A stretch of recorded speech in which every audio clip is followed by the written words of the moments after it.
എന്തിനാ പ്രകോപിതനാവുന്നത്? മാധ്യമങ്ങളോട് ഞാൻ പ്രകോപിതനായ. പിന്നെ സതീഷ് ചേട്ടൻ എപ്പോഴും ഇതൊരു ശീലല്ലേ? നിങ്ങൾ ഒരേ ചോദ്യം 3 പ്രാവശ്യം ചോദിച്ചപ്പോ ഞാൻ പറഞ്ഞു ചോദിക്കുന്നത് ഒരേ ചോദ്യമാണ്. ഓ അത്രേ ഉള്ളൂ അല്ലേ? ഞാൻ നിങ്ങളോട് അവരൊന്നും ദേഷ്യപ്പെടാറില്ല. ഇതാണോ സതീഷ് ചേട്ടന്റെ ബോംബ്?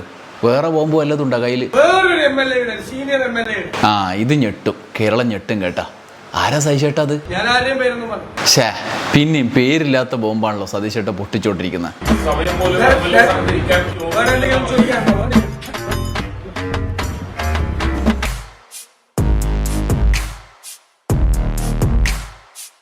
നമസ്കാരം. ഞെട്ടാൻ ഞാൻ റെഡിയായിട്ട് ഒരു ദിവസം പൂർത്തിയായിരിക്കുകയാണ്. 24 മണിക്കൂർ കഴിഞ്ഞിരിക്കുകയാണ്. നിങ്ങൾ ഞെട്ടിയോ? നിങ്ങൾ ആരെങ്കിലും ഞെട്ടിയോ? ഞാനിപ്പം ഞെട്ടെന്ന് വെച്ചിട്ട് ഇങ്ങനെ കാതോർത്തിരിക്കുകയായിരുന്നു, കണ്ണ് കൂർപ്പിച്ച് നോക്കുകയായിരുന്നു. എവിടെ ഞെട്ടുന്ന കാര്യം? എവിടെ ബോംബ്? എവിടെ പൊട്ടുന്ന സാധനം? ഇതുവരെ ഒന്നും എവിടെയും പൊട്ടിയിട്ടില്ല. നാട്ടിൽ മുഴുവൻ പൊട്ടുന്ന സംഗതിയുണ്ട്. ഞെട്ടും എന്ന് പറഞ്ഞ് VD സതീശൻ സാറ് ഒരു വലിയ പൊട്ടൽ പൊട്ടിക്കാൻ വേണ്ടി തയ്യാറായി നിൽക്കുകയാണെന്ന് വാർത്താ സമ്മേളനം വിളിച്ചിട്ട് കേരള ചരിത്രത്തിൽ ആദ്യമായി പറയുകയാണ്. മറ്റൊരു രാഷ്ട്രീയ പാർട്ടികളുടെ നേതാക്കന്മാരെ മുഴുവൻ ഈ സംശയത്തിൻ്റെ മുൾമുനയിൽ നിർത്തിക്കളഞ്ഞ് ചാനലിന് മുഴുവൻ ഊഹക്കഥകളിൽ ഒരു രാത്രി മുഴുവൻ കഴിച്ചുകൂട്ടി. അത് ആ മന്ത്രിയെക്കുറിച്ചാണ്, ഈ നേതാവിനെക്കുറിച്ചാണ്, ഇന്നയാളെക്കുറിച്ചാണ് എന്ന് പറഞ്ഞ് ഇല്ലാത്തതും ഉള്ളതുമായ മുഴുവൻ അവിഹിത അനാരോഗ്യ കഥകൾ, മുഴുവൻ അനാശാസ്യ കഥകൾ എന്ന മട്ടിൽ നാട്ടിലെ മുഴുവൻ മാധ്യമ നിരീക്ഷകരും ചാനലുകൾ വന്ന് ചർച്ച ചെയ്തു. പൊടിപ്പാറമാർ പാറമേൽ കുത്തിയിരുന്നിട്ട് അത് ഇന്ന ആളാണ് എന്ന് പറഞ്ഞു. കോൺഗ്രസ്സുകാരല്ലാത്ത എല്ലാവരെയും അവർ പ്രതിക്കൂട്ടിലാക്കി. പൊടിപ്പാറമാർക്ക് ഇഷ്ടമില്ലാത്ത ആളുകളൊക്കെ സതീശൻ പറഞ്ഞ ബോംബിൻ്റെ താഴെ അണിനിരത്തി. എന്നിട്ട് പൊട്ടിയോ? ഇതുവരെ പൊട്ടിയില്ല. പൊട്ടിക്കാൻ സതീഷ് ചേട്ടൻ തയ്യാറാണോ? അതാ സതീഷ് ചേട്ടൻ വരുന്നുണ്ട്. ഇത് പൊട്ടും, ഇന്ന് പൊട്ടും. നമ്മൾ റെഡിയാണ് സതീഷ് ചേട്ടാ, നിങ്ങളല്ലേ റെഡിയാവാത്തത്? പക്ഷെ ഞങ്ങൾക്ക് കാണാണ്ടിരിക്കാൻ പറ്റൂല സതീഷ് ചേട്ടാ. നിങ്ങളിപ്പോൾ പൊട്ടും ഞെട്ടും എന്നൊക്കെ പറഞ്ഞിട്ട് പോയതല്ലേ. ആർക്കെതിരെയാ നിങ്ങൾ ആ ബോംബ് സൂക്ഷിച്ചു വെച്ചിട്ടുള്ളത്? മുഖ്യമന്ത്രിക്കെതിരെയാ? എൻ്റെ അമ്മോ! എന്നാലും ഏത് വിഷയത്തിലാണ് സതീഷ് ചേട്ടൻ ഈ ബോംബിന്റെ കാര്യത്തിലേക്ക് വന്ന പ്രശ്നം ഉന്നയിക്കപ്പെട്ടത്? എന്താ രാഹുൽ മാങ്കൂട്ടത്തിന്റെ വിഷയത്തിൽ എന്താ പറയാനുള്ളത്? ഒരു പരാതിയില്ല, ഇല്ല, ഒരു FIR ഇല്ല. എങ്ങനെ? ഒരു കേസുമില്ല. അത് ശരി, വീണ്ടും രാഹുൽ മാങ്കൂട്ടത്തിലെ ന്യായീകരിക്കാനാണ് പരിപാടിയല്ലേ? പിന്നെ എന്തിനാ നിങ്ങൾ അയാളെ പുറത്താക്കി എന്നൊക്കെ പറഞ്ഞ് വലിയ ബഹളം കൂട്ടിയത്? ധാർമ്മികതയുടെ പേരിൽ, സ്ത്രീത്വത്തോടുള്ള ബഹുമാനത്തിന്റെ പേരിൽ ഞങ്ങൾ നടപടിയെടുത്തു. സതീഷ് ചേട്ടൻ അതിൽ നിന്ന് രക്ഷപ്പെടാൻ വേണ്ടി ബോംബ് പൊട്ടിക്കും വരെ പറഞ്ഞു. അവസാനം മുഖ്യമന്ത്രി വാർത്താ സമ്മേളനം വിളിച്ച് സതീഷ് ചേട്ടന്റെ മൂട്ടിലാണല്ലോ ബോംബ് പൊട്ടിച്ചത്. എന്റെ നേരെ വിരൽ ചൂണ്ടിയ മുഖ്യമന്ത്രിയോട് എനിക്ക് പറയാനുള്ളത്, അദ്ദേഹത്തിന്റെ ബാക്കി 4 പേരിലും അദ്ദേഹത്തിന്റെ നെഞ്ചിലേക്കാണ് ചൂണ്ടിയിരിക്കുന്നത്. ശരിക്കും ആരാണ് ഞെട്ടിയത് സതീഷ് ചേട്ടാ? ആരാണ്? എന്താണ്? ലൈംഗിക അപവാദ കേസിൽപ്പെട്ട 2 പേർ മന്ത്രിമാരായി ഈ മന്ത്രിസഭയിലുണ്ട്. പൊട്ടണമെങ്കിൽ ഞെട്ടണമെങ്കിൽ ആരാന്ന് പറഞ്ഞാലല്ലേ ഞെട്ടുള്ളൂ സതീഷ് ചേട്ടാ. നിങ്ങൾ ആരാന്ന് പറ. ഞാൻ ആരെയും പേരൊന്നും പറഞ്ഞു. അത് ശരി, പേര് പോലും പറയാത്ത ആ സംഭവമാണോ സതീഷ് ചേട്ടൻ ഞെട്ടെന്നൊക്കെ പറഞ്ഞ് ഇങ്ങനെ മുന്നോട്ട് വെച്ചത്? പേര് പറ സതീഷ് ചേട്ടാ, പേര് പറ. എല്ലാവരെയും പേര് നാട്ടിലെ എല്ലാവർക്കും അറിയാം. നാട്ടുകാർക്കെല്ലാം അറിയെങ്കിൽ പിന്നെ ഞെട്ടുന്ന എങ്ങനെ സതീഷ് ചേട്ടാ? അറിയാവുന്ന കാര്യം കേട്ടാൽ ആരെങ്കിലും ഞെട്ടോ? വേറെന്തെങ്കിലും ഉണ്ടാ ബോംബായിട്ട്? ഇപ്പോ അദ്ദേഹത്തിനെ കൈവക്കുന്ന ഒരു MLA നിയമസഭയിൽ റേപ്പ് കേസിലെ പ്രതിയാണ്.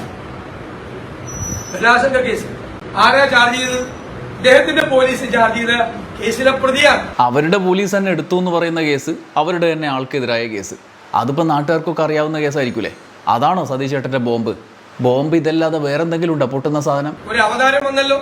ഇത് കുറച്ചു കാലം മുമ്പേ ഒരുപാട് ഓടിയ കഥയല്ലേ, സ്വപ്ന സുരേഷ്, അവരല്ലേ അവതാരം? ആ അവതാരം വന്നപ്പോ മുഖ്യമന്ത്രിയുടെ ഏറ്റവും വിശ്വസ്തനായിരുന്ന പ്രിൻസിപ്പൽ സെക്രട്ടറി ആരുടെ കൂടെയായിരുന്നു?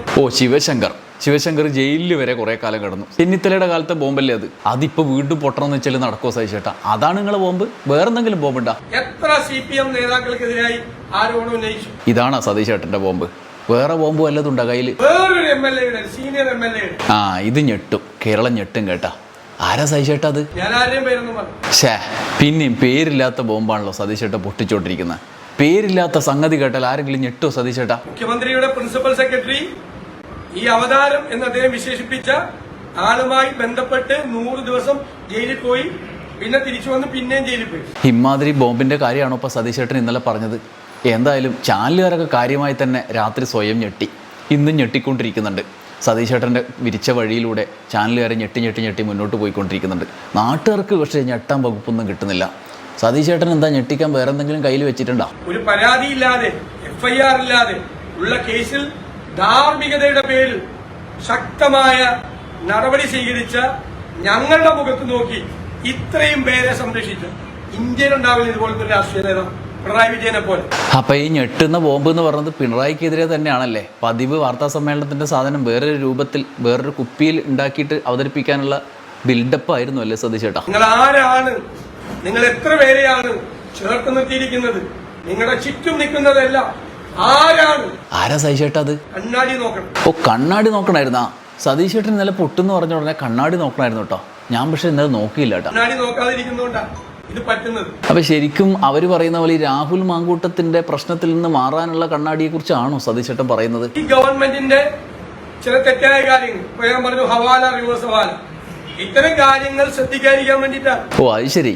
അല്ല സതീഷ് ചേട്ടാ, അപ്പൊ ഈ ഞെട്ടുന്ന കാര്യം എന്താ? അത് പറഞ്ഞില്ലല്ലോ. ഇന്ന് വന്ന ഗുരുതരമായ ഒരു ആരോപണം എന്താ അത്? 108 ആംബുലൻസുമായി ബന്ധപ്പെട്ട്. ഓ, ഞെട്ടും. ഇത് 108 ഞെട്ടും കേട്ടാ. പിന്നെ അയ്യപ്പസ്വാമിയെ കുറിച്ച് പറഞ്ഞപ്പോ പറഞ്ഞു. ശരി, അയ്യപ്പസ്വാമിയെ വരെ ഞെട്ടിക്കാൻ സതീഷ് ചേട്ടൻ കൊണ്ടുവരാണല്ലോപ്പാ. ഇതാണോ സതീഷ് ചേട്ടനെ ഞെട്ടിക്കല്? സർക്കാർ പ്രതിക്കൂട്ടില്ല യഥാർത്ഥത്തിൽ.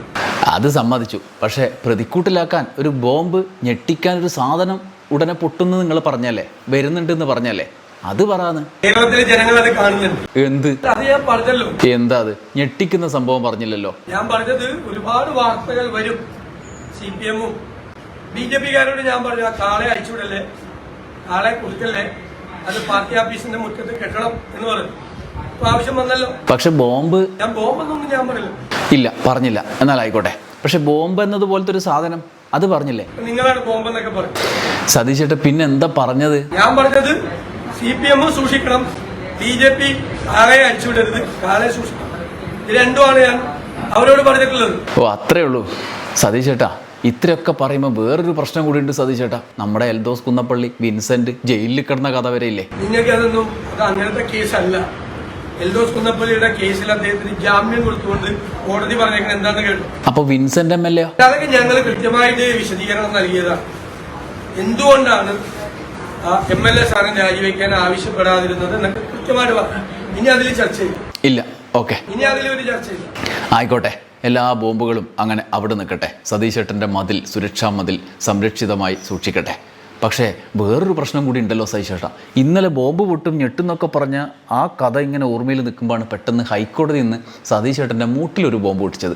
AI ക്യാമറ ഹൈക്കോടതി അതെടുത്തിട്ട് കാട്ടിക്കളഞ്ഞിട്ടുണ്ട്. സതീഷ് ചേട്ടൻ വല്ലതും അറിഞ്ഞാ സതീഷ് ചേട്ടൻ്റെ ഹർജി തള്ളിയ കാര്യം?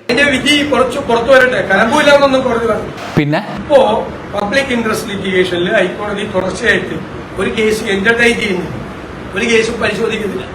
അപ്പൊ തള്ളിയതോ? ഹൈക്കോടതി തള്ളിയതോ? കോടതിയുടെ പുതിയ ഇതാണ്, അതുകൊണ്ട് ഇത് ഇല്ലാതാവില്ലല്ലോ. അങ്ങനെ അല്ലല്ലോ കോടതി പോകുമ്പോ പറഞ്ഞത്. നിങ്ങളൊന്ന് അന്വേഷിച്ച് നോക്ക് ക്യാമറയുടെ ഇപ്പോഴത്തെ സ്ഥിതി എന്താ. കോടതി തെളിവില്ല എന്ന് പ്രത്യേകമായി പറഞ്ഞിട്ടാണല്ലോ തള്ളിയത്. ഈ പരിശോധിച്ചിട്ട് പറയാം. അതുകൊണ്ട് അത് ഇല്ലാതാവുന്നില്ലല്ലോ. എല്ലാവർക്കും അറിയാവുന്ന കേസല്ലേ. ഇഷ്ടമുള്ള കമ്പനിക്ക് കൊടുത്ത് ഇഷ്ടക്കാരെ വെച്ച് അത് നടത്തിയല്ലേ എല്ലാവർക്കും അറിയാം. പരാതിയായിട്ട് പോകുമ്പോൾ ഇതൊന്നല്ലോ പറഞ്ഞത്. ഹൈക്കോടതിയിൽ ഇതാ തെളിവ്, ഇതാ അവിടെ തീരുമാനം വരാൻ പോവാണ്, ഇതാണെന്നല്ലേ പറഞ്ഞത്. വിധി വന്നാലും സതീഷ് ചേട്ടന്റെ വിധിയാണ് യാഥാർത്ഥ്യം അല്ലേ? അതെങ്ങനെയാണ്?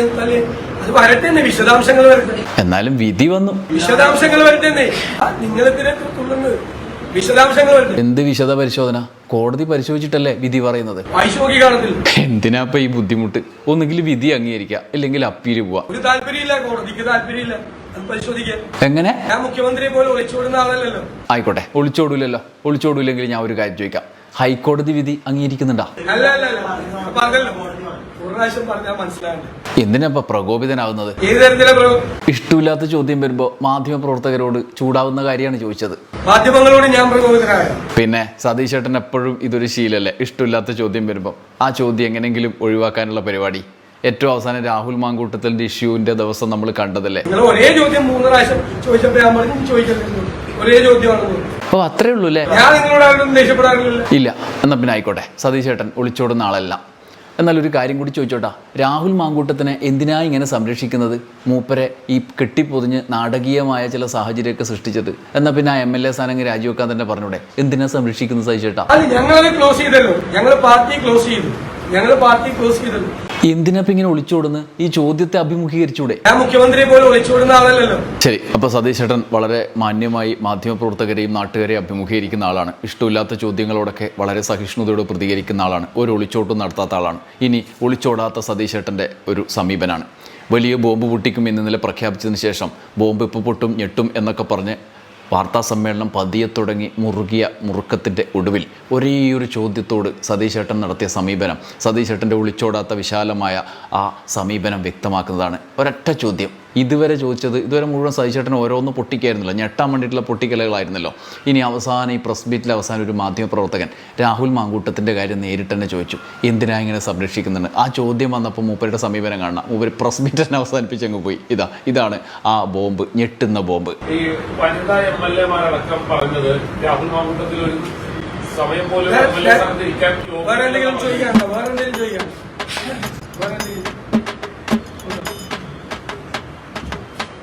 ഞാൻ മുഖ്യമന്ത്രിയെ പോലെ ഒളിച്ചോടുന്ന ആളല്ലല്ലോ.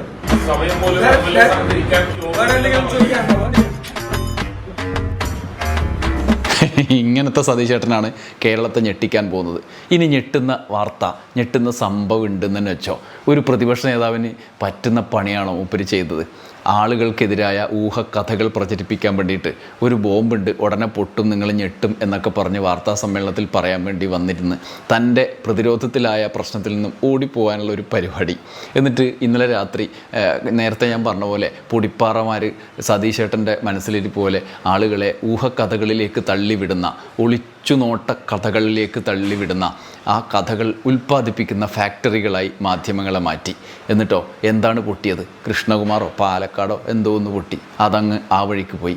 സതീഷ് ചേട്ടനാണെങ്കിൽ അവസാനം ചോദ്യം വന്നപ്പോൾ എണീറ്റും പോയി. അപ്പം ഈ ഞെട്ടലെവിടെ പോയി?